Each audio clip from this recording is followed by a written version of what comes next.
দেশের অভ্যন্তরে বিশৃঙ্খলা সৃষ্টি করতে শেখ হাসিনা ভারতের ইন্ধনে সেখান থেকে রাজনৈতিক কার্যক্রম পরিচালনা করছেন বলে মন্তব্য করেছেন জাতীয় নাগরিক পার্টি এনসিপির মুখপাত্র আসিফ মাহমুদ সজীব ভুঁইয়া।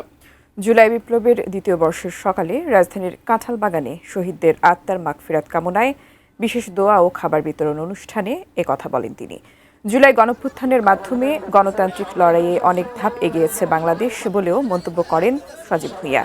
বলেন, 5ই আগস্ট শেখ হাসিনার পতন ঘটাতে সফল হলেও এখনও ফাঁসিবাদী ব্যবস্থার বিলোপ করা যায়নি। ডিসেম্বরে শেখ হাসিনা দেশে আসতে চান, এটি কোনো নির্ভরযোগ্য ঘোষণা নয়।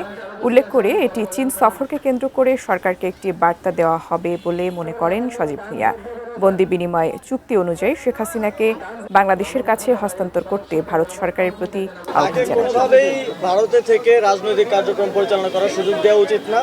আমরা ভারত সরকারের যারা দায়িত্বশীল আছেন তাদের থেকে কয়েকবার শুনেছি যে তাকে রাজনৈতিক কার্যক্রম ভারতের মাটি থেকে করতে দেওয়া হবে না, এবং তিনি যদি সেটা করেন তাহলে কিন্তু এখানে এটা এভাবেই ধরে নেওয়া হয় যে ভারতের এক ধরনের ইন্ধনে বাংলাদেশের অভ্যন্তরীণ পরিস্থিতিকে বিশৃঙ্খলা করার জন্য তিনি এই ধরনের কার্যক্রম করার সুযোগ ভারত তাকে দিয়ে থাকে।